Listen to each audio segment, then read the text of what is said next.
Good. Just getting through the eclipse stuff. How about Getting you? through the getting through the eclipse stuff, and also that was one hell of a long void of course moon we had this week. I don't know about you or any of our listeners, but holy moly. I'll um, certainly like to hear what that entailed for you. okay, well, this week I flew to Calgary to hang out with an old high school friend of mine who I haven't seen in 10 years. I've known him since I was 14, he was 13. His name's Mike. Now, Mike and I were best friends in high school and still have that kind of, the kind of friendship where even if you don't see him for 10 years, you're like this no matter what. And he's that kind of person in my life. Now, when Mike was 28 years old, he used to be a bodybuilder. He was quite, not like a competitive bodybuilder, but he used to lift weights. He was beefy, he had a big neck and everything. And he worked for airlines. Well, he worked for a specific Canadian airline, but this gave him the ability to travel all over. And in Mexico in 1997, when he was 28, swimming in the ocean, and a wave picked him up and slammed him down on the beach, and he was paralyzed, and he's been a quadriplegic ever since. He had to be airlifted to Houston from whatever beach in Mexico he was in. And that's what he's been living in a wheelchair ever since. And he's an incredible, force of nature. If he hadn't been as bulked up as he was, it probably would have snapped his neck when he was thrown down. So, he was very functional for many, many years working for this airline and sort of getting through his life.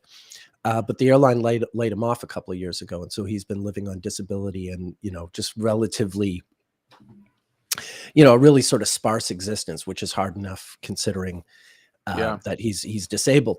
So I was spending the week with him, and it's different when I talk to him online. We speak on a semi-regular basis. But things seemed okay mostly. I could tell sometimes he was lonely.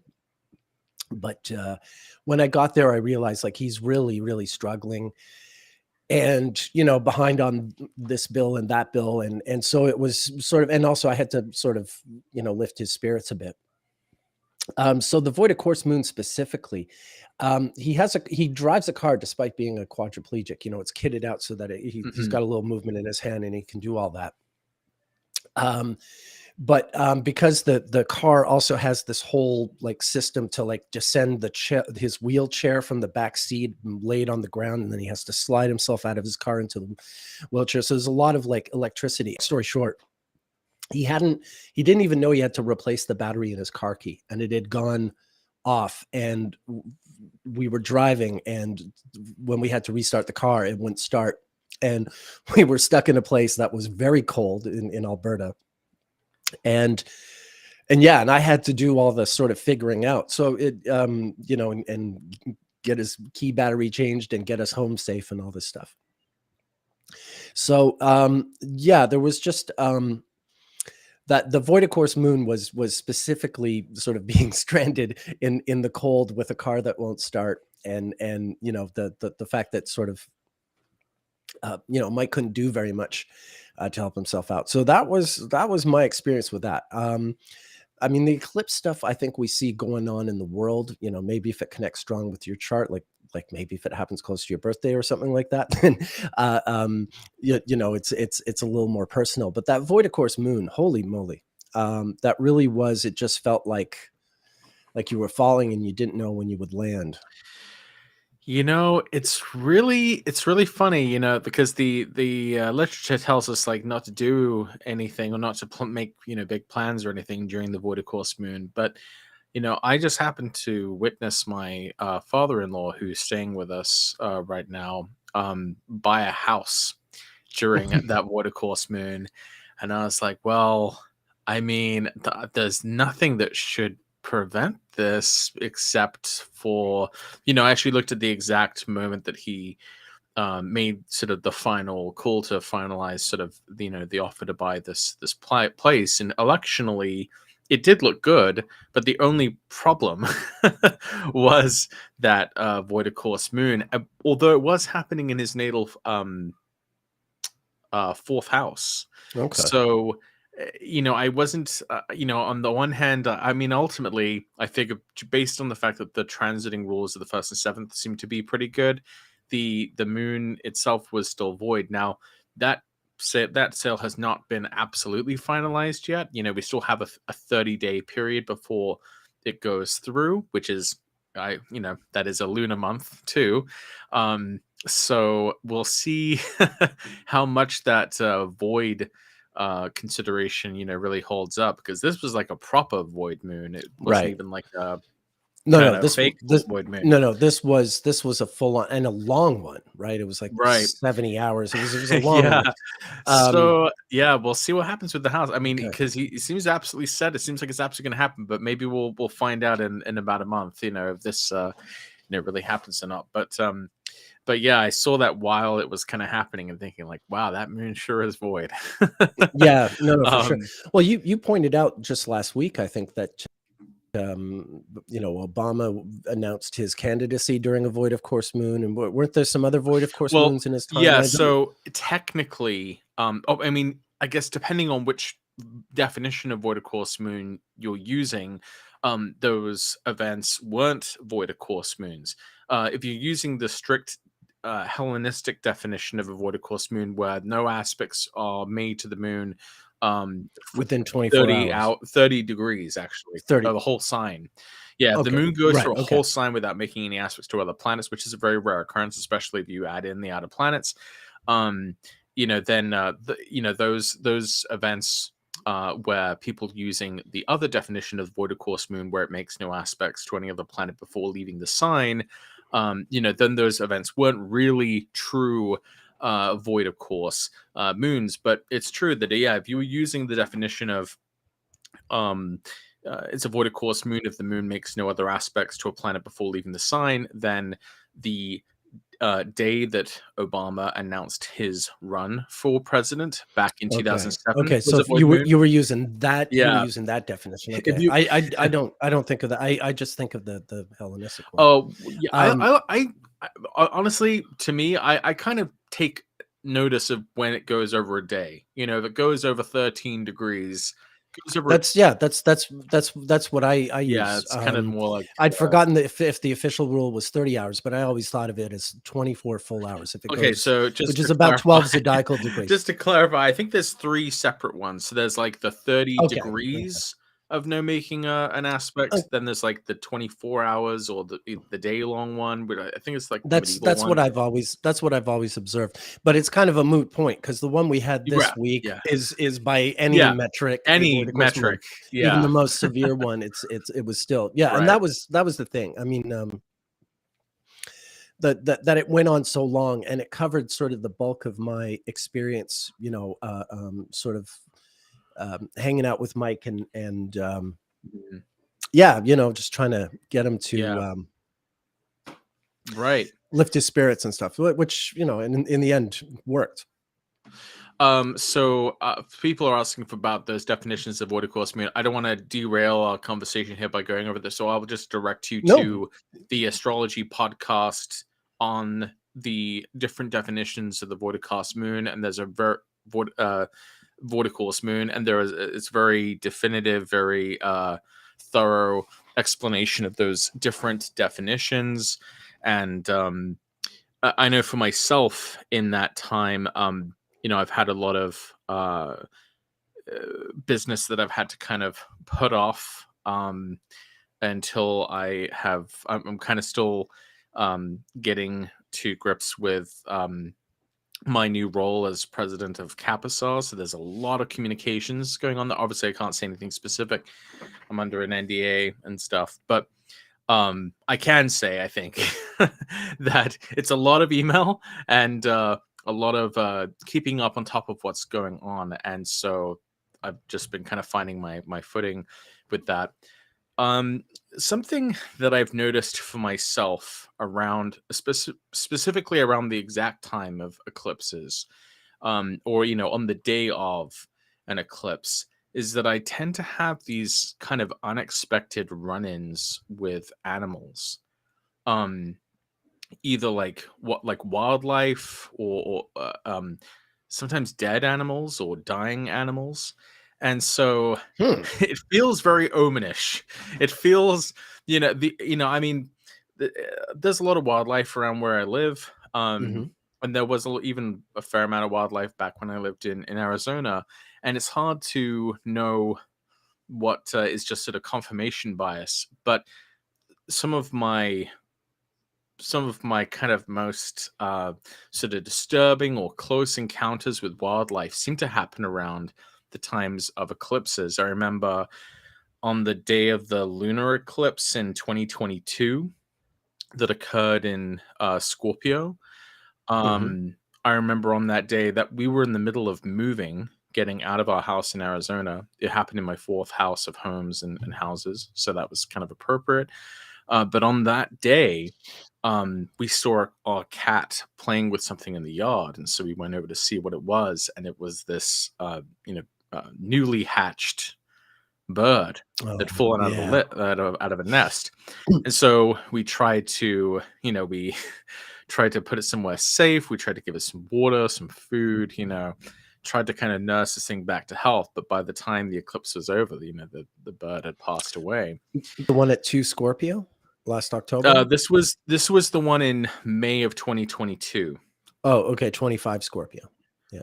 Yeah, this one was later on in the sign. Okay, yeah, yeah. And I'm just bringing this up as an example because it sort of ends up sort of coming back, later. I keep coming into these episodes with animals. So at the next eclipse, I believe in like late 2022, we found like a dead deer in our yard. Oh, Um, okay.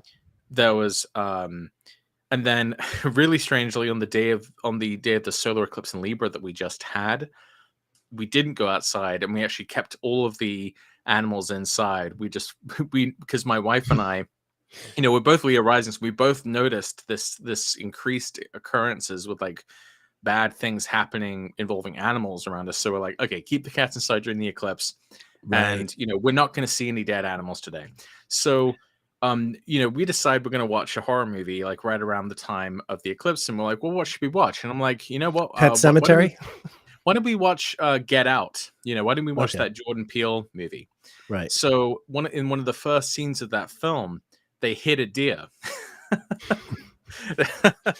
And we're like, okay, and this is actually really important in the story because of how it reminds the character of his past trauma involving his mother's death.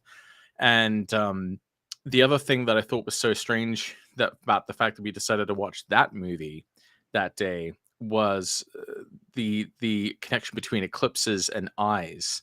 And in Mm, the um and in the film there is this they keep bringing sort of focus back on the eyes and the fact that the eyes are this window to the soul, and that they can become sort of closed off from your proper self, like when these people who are being hypnotized, when you like, flash a bright light in front of them, their eyes sort of change. And it was just we were like, out of all the films we could have decided to watch, we watched this one that like has these like eclipse themes, like just right. head on.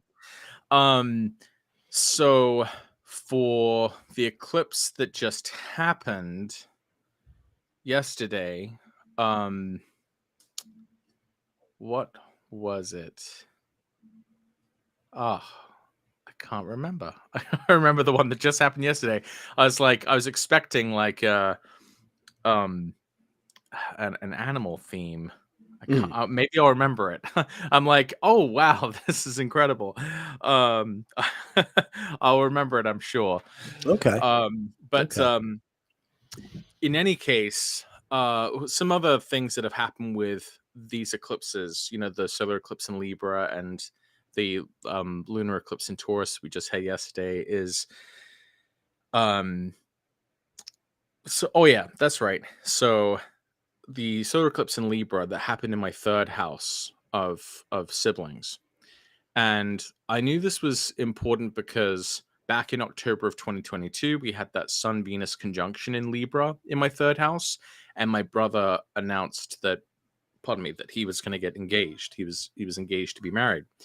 And so Now we're just a few days away from getting married, so that's happening in his first house, Okay, cool. because he's a Well, Libra rising, and congratulations. so the nodes are spanning across his first and seventh, and so we have this first eclipse happening in his first house, which is spanning across his nodes first to seventh, and he's getting married, and so um, I knew it was sort of important from that point of view as well, that it was relevant for people who aren't me but are a third house relation to me, and so Mhm.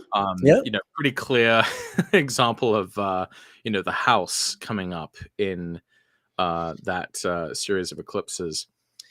And sorry, go ahead. I feel like I'm just Oh, been no, no, no, no, not at all. Yeah, I mean, for my part, the eclipse in Taurus is in the 10th. And I only just released the database of less than a week before the eclipse, or just a week before the eclipse. So I think it's still sort of tied into that. I'm getting a lot of sort of feedback and um yeah, good reviews and stuff from people who've bought the database. So I think that's really been the case here, is it sort of consolidated the years of work I've put in. And yeah, simple as that. um that's awesome.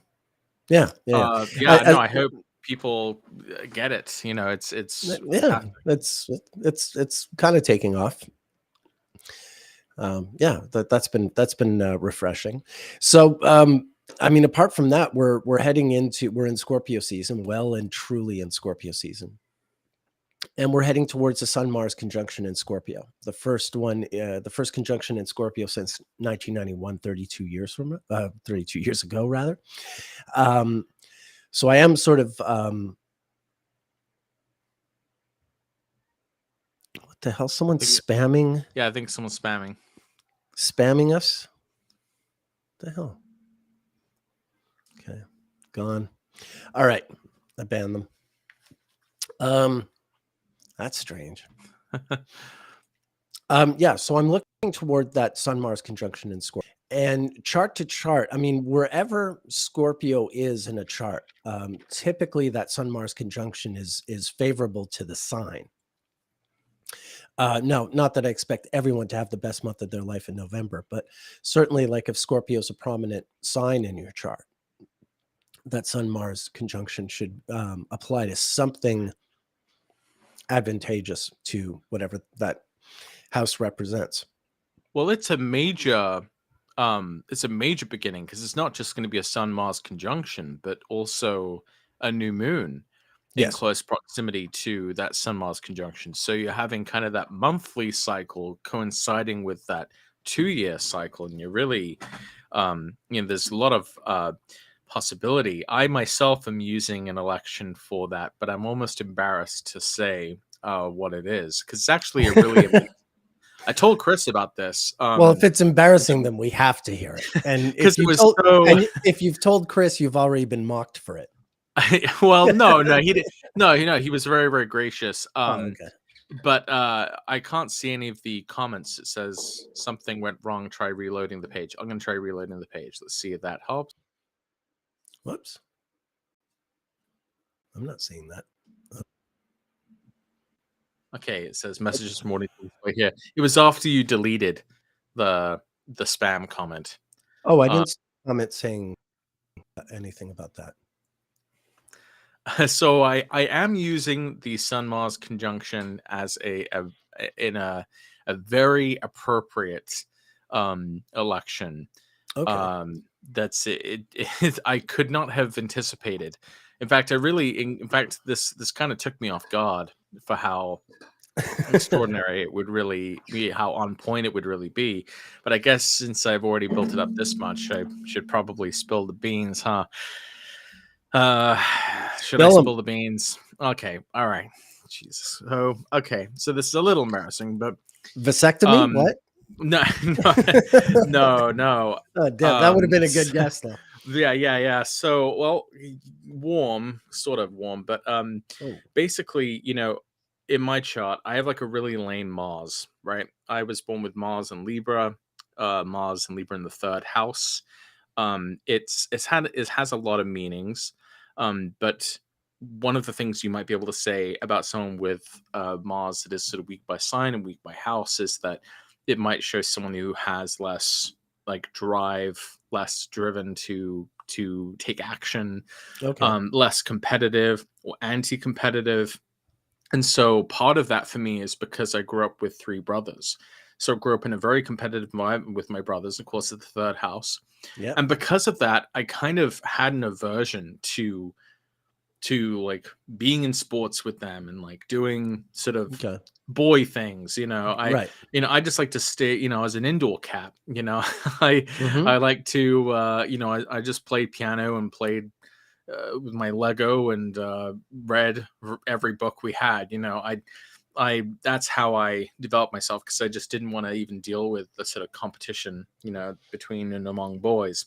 Hmm. So I kind of grew up, just being, very, very artsy fartsy. I was the complete antithesis of, kind of stereotypical boy, and in some ways the Gotcha. stereotypical male. And so I've had a lot of, I've had just a very pronounced sense of fatigue and just inability to really kind of get going in the mornings and just feeling sleepy every so often. And I haven't always been a very active person, so I've struggled with my weight before, but it really just seemed to be really much more pronounced in the past few months. So finally, my wife suggested that I like take a blood test. And so at the right at my Mars return in Libra, I took a blood test. Of course, Mars is needles, Mars is the blood. Hmm. And so I found out that I'm really, really low in, the masculine hormone, Okay. testosterone. I have like extremely like Low bottom T. floor, Gotcha. like like bottom floor, like I think I might have always had Okay. this Okay. issue, Well, but look, you've fathered children, so clearly you well, have it has some. nothing to do with well, it has nothing to do with reproductive. Well, at least as far as I Well, it know. it, it Yeah, there's I mean, I have. it has well, I shouldn't say this. It has whatever something to do with conceiving Sure. children. Yes.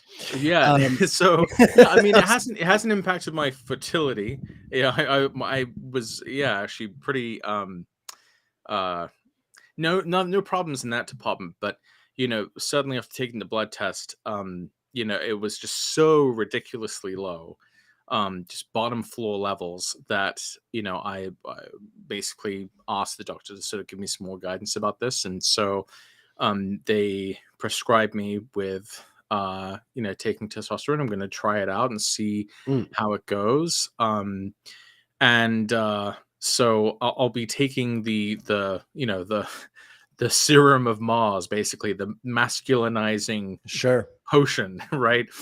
Well, you don't drink it, obviously, but but I decided to use the Sun Mars conjunction in Scorpio Brilliant. for Yeah, yeah. the sort of first Yeah, no, that dose, makes sense. Yeah. basically, of using this very martial thing as a kind Sure. of way of remedying my own kind of Yeah. crappy Mars, taking advantage of a really, really powerful Mars. Look, I can just say as the old man in the room, I mean, as you know, I was your age when you were a teenager when we were becoming friends. And I see you and Chris both going through this in your own way that when you get to your late 30s, suddenly your body won't let you do all the stuff that you sort of pushed it through in your 20s. In your 20s you can really push your body sort of over its limit or test the I limit of got what away you with a do. lot. I got away with Yeah, way even if too it's much. just I mean, even if I mean this, even if you're someone who just stayed at home and played piano and read books, you could do it for longer with more concentration and for you could stay up later and all that stuff.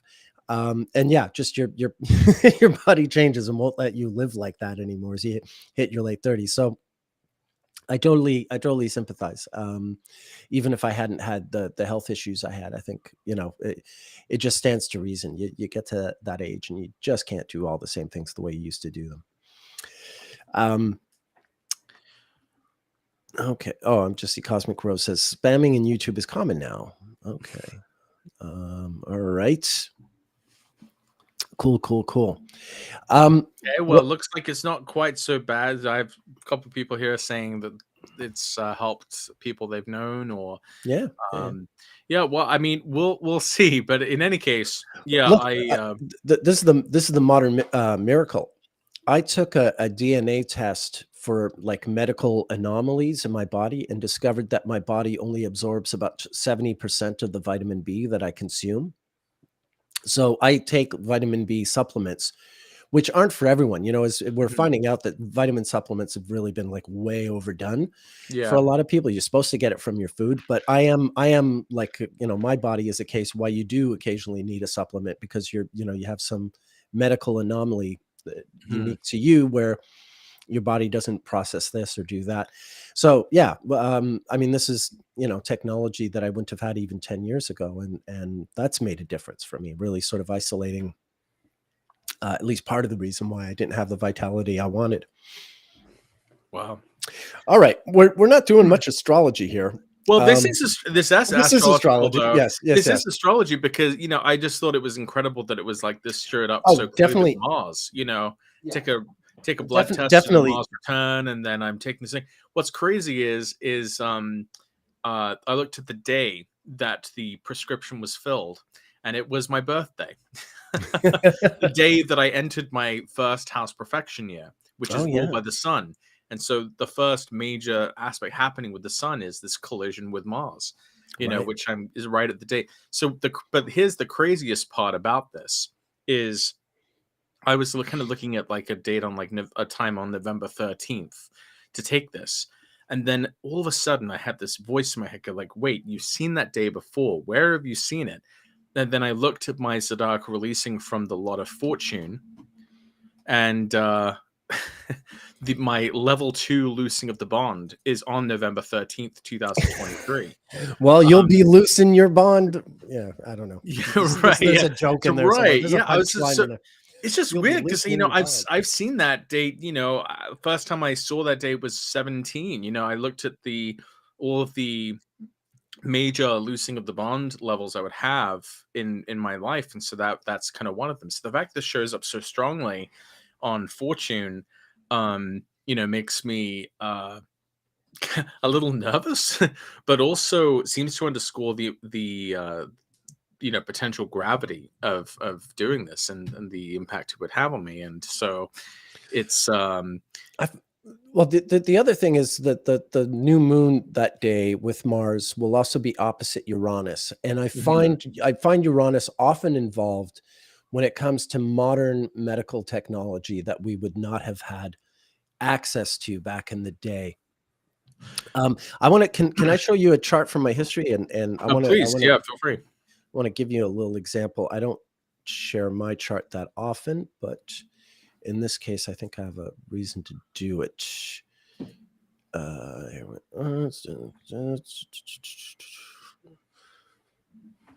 okay, so um, in 1981, I was 12 years old. I finished school on a Friday. I think it was this January 16th. I finished school and I went to the record store after school. I bought an album and I went to my friend's house to listen to the album. And then I went home and listened to the album some more and went to bed. And then the next morning, Saturday morning, I woke up with really bad cramps in my stomach. And so I didn't eat breakfast, which would turn out to be important later on. And then when my mom got up, I told her, I was feeling really bad, like my stomach hurt a lot. And she called the hospital and told them my symptoms. And they said, yeah, get them in. And sure enough, they rushed me into the hospital. And it turned out my appendix was getting ready to burst. And since I hadn't eaten that day, I was ready to just be wheeled into surgery and have an appendectomy. Wow.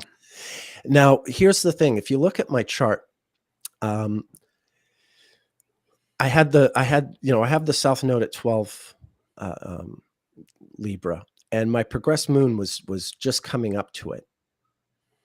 And you can see that transiting Jupiter and Saturn were in Libra, but they weren't just in Libra. They were about to station. They see Saturn stationed within a day of my surgery, and Jupiter would station not long after. So they're both making a phasis. And I honestly believe that um, I was I was sort of marked for death on this day, you know? And the only reason that I didn't die was because I had access to surgery. That, I had an appendectomy, um, and which is a surgery that has only existed for about 100 years. If I'd been born, 150 years earlier, I just would have died like people usually did with this. And yeah, just the fact that my chart really hovers around the Leo Virgo sort of spectrum here, and the fact that Uranus was just getting ready to go into Sagittarius, it's got this presence in my chart. The fact that the progressed moon had been close to it not too much longer before. Yeah, I always felt like this was like I was supposed to die, but modern sort of technology spared me, if you will. Huh. That's really interesting. So you were 12 years old at the time? Yeah, first So house you were in perfection a year. first house perfection year. The sun was transiting through the sixth house of Yeah, illness. That was also a couple days before a lunar eclipse in your 12th house. yeah, That would also have been square your natal Saturn. yeah, yeah. And Pluto was opposite my Saturn. That's the other thing. Pluto was opposite my Saturn at that time.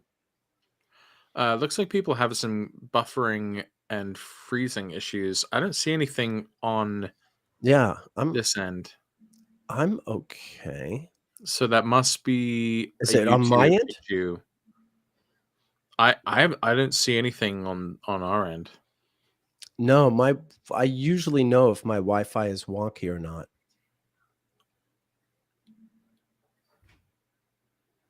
Hmm.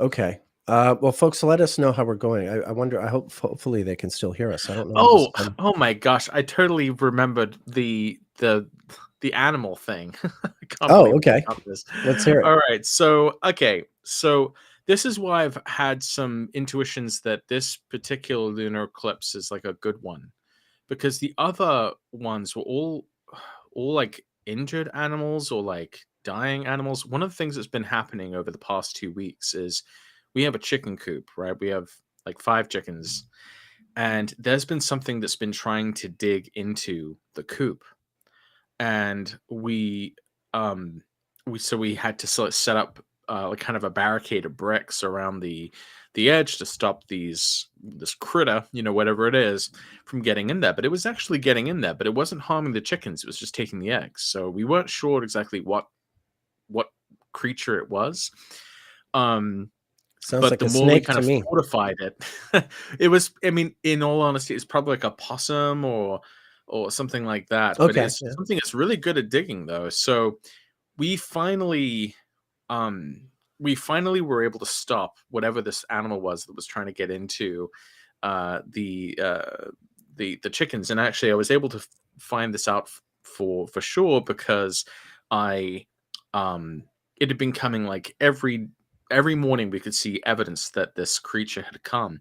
And so on the day of my birthday, October 23rd, I opened up my gifts. My mother had sent me a trail cam, because had just happened to live right by this kind of very like A open trail. area. A A trail trail cam. cam, a trail cam.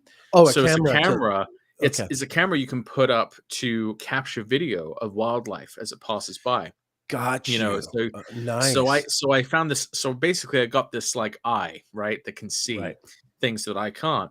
So I put it up by the chicken coop to see if we could figure out what this thing was, because we were trying to figure out how to stop it, but we weren't exactly sure what it was. Well, several nights passed, and this is just in the past couple of days, and we haven't been able to see any evidence that this animal's come back. So we think it really has gone for good, because otherwise this camera would have been set off. So then I decided, just for fun, to put the camera. This is like yesterday. Oh, the day before even. I decided to put the camera just on a random tree, um, in a back area to see, what we could find. So um, I got this amazing footage of this deer coming up to the camera and kind of investigating it. Nice. And so the reason why I think this is sort of a more positive one is because, all of my past, just the past several eclipses have been like dying deer or like injured birds or like there was like a disemboweled raccoon. It was like there have been some really kind of gross ones, but this one was about like a creature that we successfully prevented from entering our the chicken coop, Right. and this amazing footage of this deer that comes up, and through my secret eye, it I'm able to see something that I normally wouldn't be able to see, and it just made me realize like, wow, this is like kind of the inverse of Right. my previous eclipse experiences with animals, and this is about kind of seeing something really cool and being able to kind of protect what we have. And it reminds me that this is like a lunar eclipse in Taurus, and with Jupiter in Taurus. Another really funny thing that happened last night with the lunar eclipse in Taurus is we had a bunch of family coming over, and so we ended up kind of making like the best of the best types of food that we have. Everything was very, very deluxe. I realized we needed some sort of dessert, so I went out and I got like a ton of cupcakes. Well, they came over and they already had like a massive dessert they were bringing over. So we just had this like overabundance of like very sweet, very rich, very deluxe foods. And I was like, this is a real uh lunar eclipse in Taurus conjunct Jupiter feast. I mean, obviously I know there's unimaginable suffering happening right now. So I don't want to like, universalize something that's just very, very particular for me. I mean, obviously I have some high hopes that as I said in my tweet, that this lunar eclipse could potentially be good for a good omen for Yeah. world affairs and potential improvement in that area, the peace, etc. But in my own very narrow corner of the world, I had these kind of more positive omens associated with the eclipse. So I just wanted to follow up Yeah. on the No, animal I've thing. I totally remembered finally. no, that is interesting. I've noted. I mean, during my, right now I'm sort of cut off from animals because I'm in Africa where we have our pets and everything. But yeah, we have a chicken coop, and mongoose are always trying to break in to the chicken coop. But the thing is, in South Africa, it's kind of like it's a good strategy to have chickens to attract mongoose who will want to eat the chickens, because mongoose also kill snakes. And we have cobras and puff adders on the property, like all over. Wow. And I mean, we can't go out and kill snakes, and we wouldn't want to. But hey, mongoose are going to kill snakes wherever they are. But if you've got chickens and they're on your property, they're killing the snakes on your property, as opposed to up the hill or whatever. So High cost of eggs. right. Yeah, yeah. Well, it's there's that to it as well, but also just sort of letting nature take care of nature, and doing just enough orchestration to allow that to happen. But I have noticed that eclipse time, like we have baboons living up the hill, and they seem to get a little randier during eclipse time and stuff like that. I have made those observations. I think I shouldn't even say this if I can't back it up, but I think I remember reading somewhere that they found that like right after in the it's like in the aftermath of a full moon is like when lions are more likely to Oh yeah. be sort of more active or something like that. There's something about lions and their response to the lunar cycle that Okay. relating to their hunting patterns or something like that. I'll need to actually look that up, but I shouldn't even mention it, You but shouldn't even Google introduce it. it. Google, yeah, Yeah. like Well, lions and I've got some moon good books cycles. I've got some good books on nature. Maybe I'll find something in that. Um, yeah, well, I mean, it's definitely. I mean, I think that's a really natural place to look. It's a really good reminder um, that the animal kingdom can be astrology teachers as well. Right. Well, the weird part though is that it didn't feel like it felt all of these instances felt very deliberate. They felt very omenistic. I don't know if even that's a word, but they felt Like it was, and I don't know how you're supposed to be able to tell the difference because other animal stuff can happen at any time, and it might not be No, sure. charged with kind of symbolic significance or something. But these ones that have happened around eclipses seem to be the ones that kind of hit me differently. Where I'm like, okay, this isn't just a random encounter. This is like a meaningful one, and what does it mean? And I haven't always been able to tell what the meaning of those encounters are, but they sometimes this one I'm a bit more sure it's a good one. Okay. Um, All right. Real Darko Art says, I've had animal stuff during these eclipses too, specifically dogs contaminating my house in some way. Then I have to deep clean, sterilize my house. um, Speaking of that, The astrology of dog shit. speaking of that, it was really funny because one of the other consequences of the solar eclipse in my third house, since the third house is to do with transportation, the battery on our car went out, and the batteries on both of our mowers went out. Yeah, that was what Batteries of and the happened with batteries of my friend's car key. oh yeah, my kid's drone, the battery went out, Yeah. and on the kids' hoverboards, the batteries went out. Well, So there my was friend's it just took out Mike's all our Mike's means of transportation. Yeah, Mike's car key battery went out, but that also meant that we drained the car battery. This was the problem. We drained the car battery, moving the wheelchair thing because the key. Yeah, it was like one battery failure caused another battery failure, and we had to wait for a booster. The Canadian equivalent of AAA had to come. But at first, they were telling us they wouldn't be able to get there for like 12 hours, and we thought we'd be there forever. As it was, we waited about 5 hours.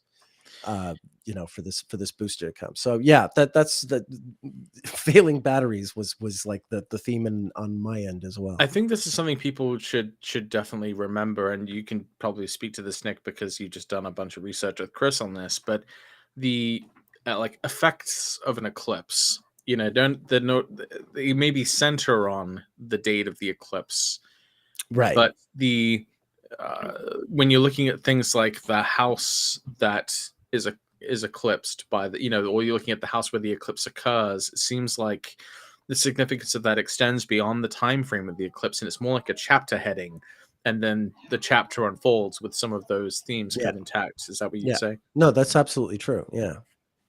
But it is worth sort of just paying attention what's happening at eclipse time as well. But certainly, yeah, it's not just about what's happening in the moment. Right. Like it was really funny because I remember when we were getting really frustrated over like yet another battery failing, my wife was screaming at me, going like, why is this happening? I'm like, well, we did have a solar eclipse in the third house, and she's like, it already happened though. I'm like, well, it's still happening. I mean, it's still happening, kind of. We're still in the chapter of time that's labeled under solar eclipse in your third house type stuff. And is Beth holding you with the cosmos? Is that what's happening? Sometimes I feel like that. It was really funny. Mercury and Mars conjunct in Scorpio right now in my fourth house and in her fourth house. And it was really funny because Beth was sort of telling me, like, I feel like Mars is sort of peaceful right now, in its own home of Scorpio.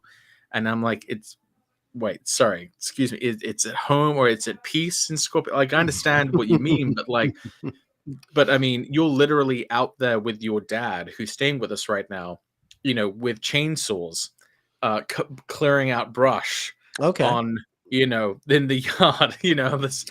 This is not. This is not. The brush doesn't find it very peaceful. This is I'm just like, okay, yeah, Mercury, Mars in the fourth, and you're literally chainsawing up the place with your dad. I don't know, seems kind of martial to me, but it's funny how she doesn't sometimes it takes another person looking at your situation to actually understand how these symbols are applying. Absolutely. Yeah, it's been a real, I mean, I feel like this past week was like a few months long. It was really strange to just, go away 4 nights, 4 days, 4 nights, and have it feel like such a drawn out, epic. Like I had a whole childhood happen again, because of Wow. yeah, yeah, batteries, batteries, batteries. So when we did our after we did our last week, um after our Yeah, last week's episode, where we kind of went through like all of the past presidents. elections of the 20th Yeah. century and looked at where the eclipses were happening in their charts. I was just curious to look at like the relative frequency of presidents being born close to eclipses, or Hmm. presidents being born close to kind of what I would call extreme lunar phenomena, which is like, for example, I mean, I would say eclipses sort of fall into this because eclipses are basically lunations that occur when the sun and moon intersect. But I think you can also include in that the maximums, like when the sun and moon are both square the nodes, or when the sun and moon are opposite each other, square the nodes, because those are the times where the moon is at its maximum northern or maximum southern latitude. And Right. so I kind of I think those should be considered as related phenomena to the eclipses, because Yeah, I that think so. kind of gives us the four axes, the intersections, the eclipses on the nodes, as well as those maximum or extremum, of the of those cycles. And Okay. so basically, when I applied that analysis, basically looking at whether presidents were born within 30 days of a lunation, which was either conjunct a node or square the nodes, I found well over half of the presidents were born during such a, Oh, well, a lot of them must be square. Right now, I've just done a search. Let yeah, me show you what I have, and then most of them are square. okay, yeah, Only a most of them would be here. handful are. Um, I'll show you this here. Oh, I don't want to look at Matthew Perry's chart. I'm sorry. I'm sorry he died, but I don't care about Friends. I just, Well, there's no way. I'm sorry about him. But I also feel like it might be kind of in poor taste to Yeah, I don't. Yeah, yeah. excavate, If right, the it, body's still warm. yeah, yeah, I don't like doing that kind of thing either. Exactly. If Matthew Perry's really worth studying astrologically, he'll still be worth studying a year from now. That's the way I feel. Let the thing happen, and then look at it after. These are this is a search just like a 20-degree orb for the sun from the nodes, and I get 6 presidents. It's an interesting bunch. 4 one-termers: John Quincy Adams, James Buchanan, Chester Arthur, and Taft, and then Trump and Obama being the other 2 who were born within. Now that's within 20 days.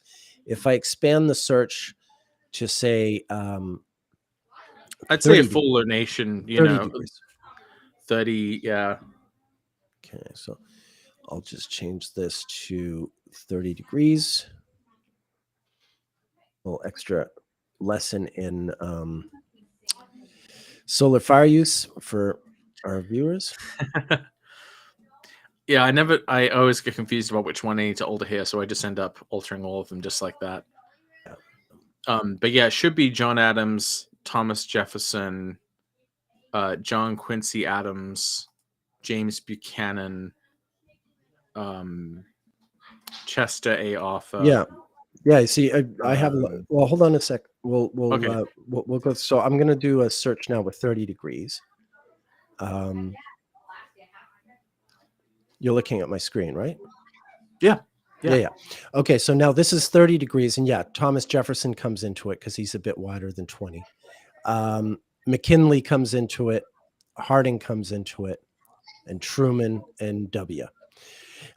So that is interesting. So now that's 12 out of 45, but you said like half. So 12 out of 45 are Well, conjunct within that's 30 days.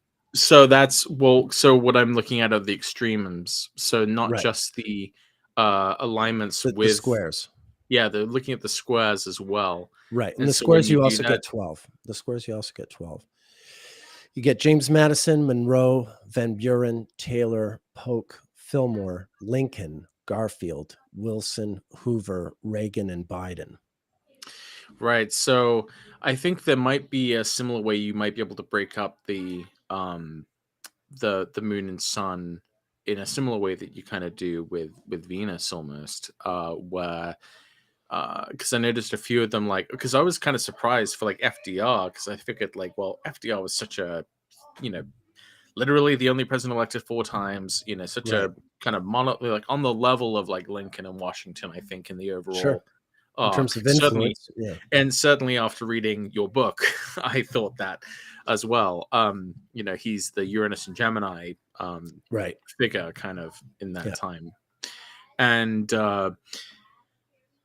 but I believe he was born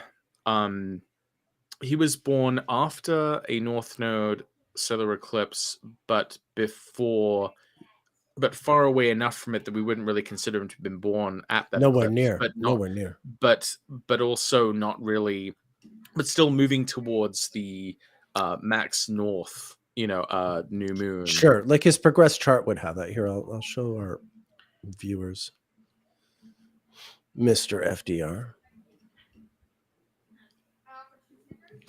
Yeah. So you can see, I mean, he was born a good 2 months after an eclipse and 4 months before the following one, you know, give or take a Right. week or two. So he was about, yeah, he was over a month away from when there might have been a new moon, say in early Pisces, where it would have been at its max, it would have been a new moon that was at its maximum north of the sun as well, because you can see it would have been moving north of the new moon. So I wonder if you might even be able to say, like, people born within that quadrant, like from the north node eclipse to the north max lunation, whether that sort of shows up more often, Right. you know, for I mean, what people would like be interesting is the presidents. secondary progression to that square to the nodes, which would have happened when he's about 24 years old or so. Hmm. Which isn't, yeah, he marries Eleanor when he's 23, so that's pretty close, right?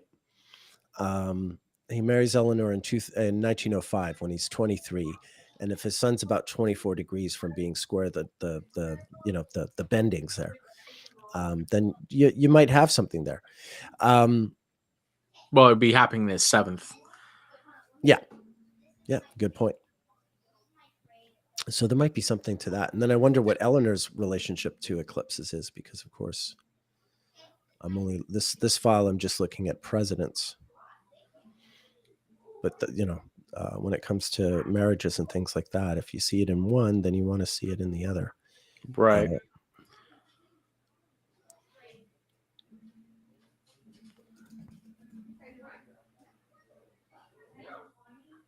Yeah, look, they even became engaged when he was just a little bit younger. So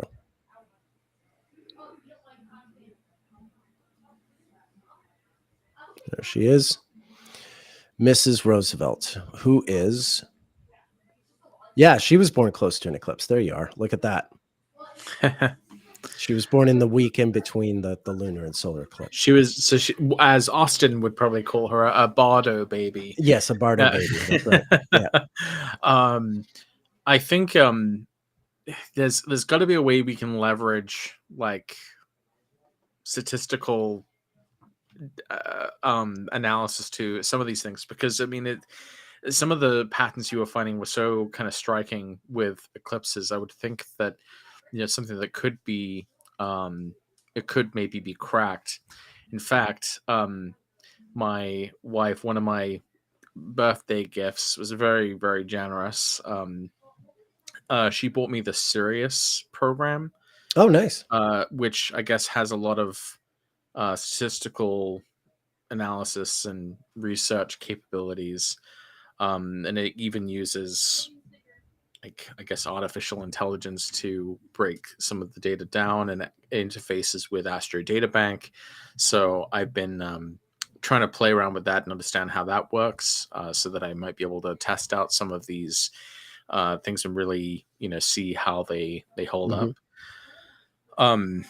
But yeah, I mean, if leaders, are supposed to be into the domain of the sun and eclipses, then I would want to, ideally, I would think, we would see more presidents or more heads of state born at eclipses, and more of their key moments happening around eclipses, and more of their deaths occurring around eclipses. And um, there's got to be a way to show that sort of more objectively.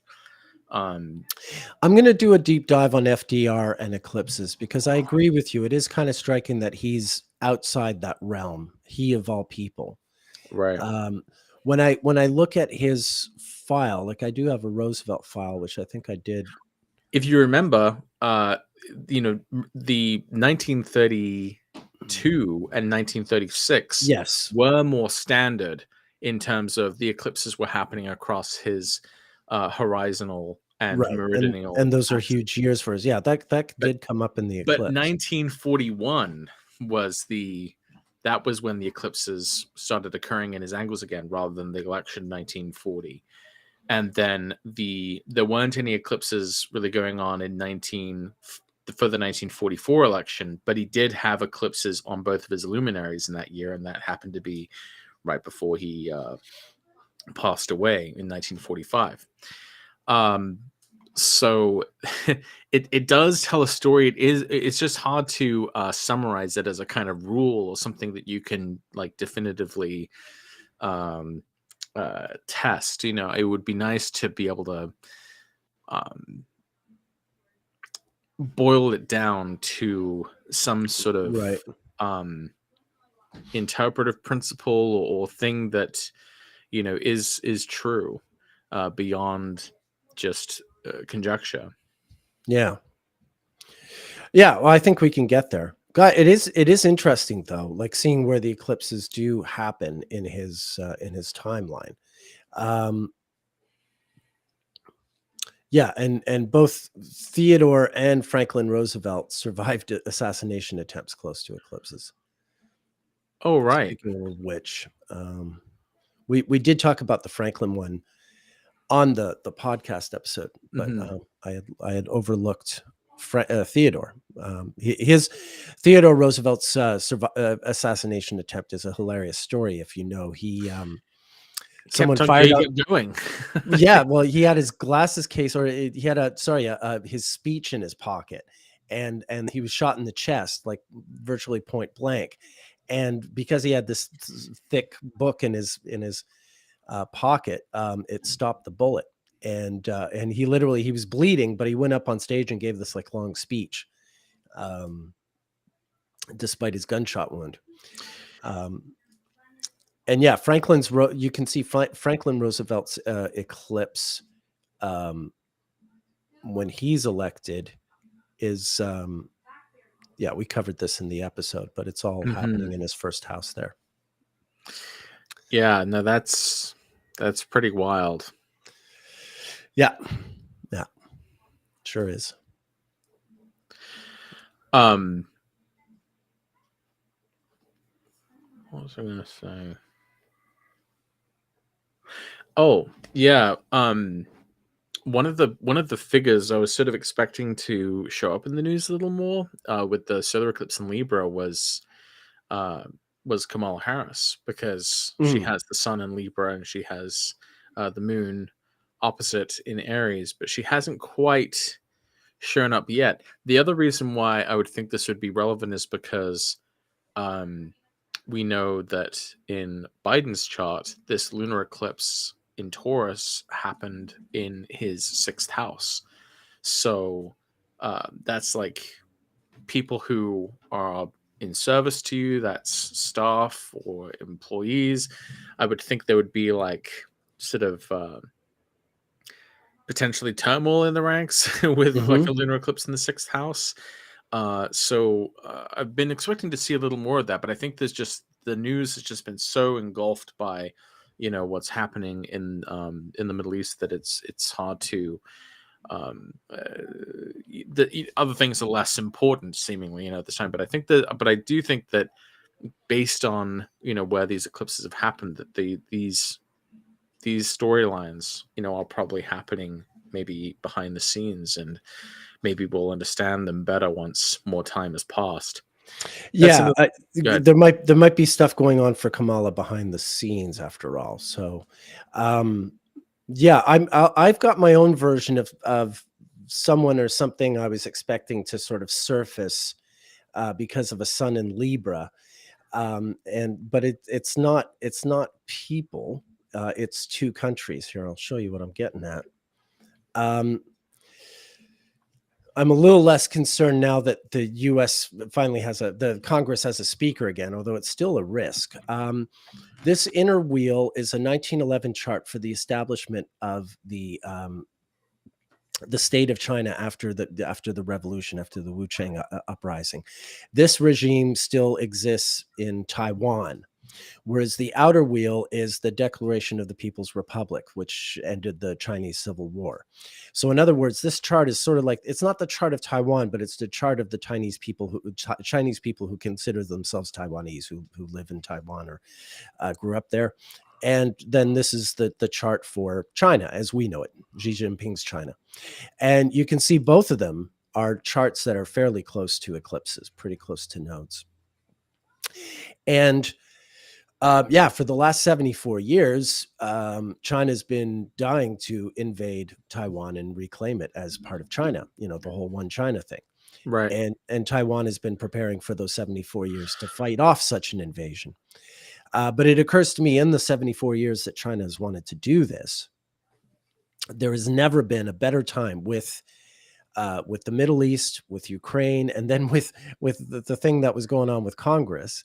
All these things combined, it's just like, yeah, I've never seen China have a better opportunity to invade Taiwan and maybe get away with it. Which would be very tricky for them, because if China's blockaded, they can't endure it the way Russia has. They'll starve very, very quickly. Well, we do have more eclipses in Libra to go, right? There will be at least one more autumn of Right. I would imagine there would also be Well, maybe a also, but lunar also, eclipse here or there. as as you and I have said, it's not just about what happens on the eclipse. Like, we've had an Right, eclipse in Libra. The period has been marked. right.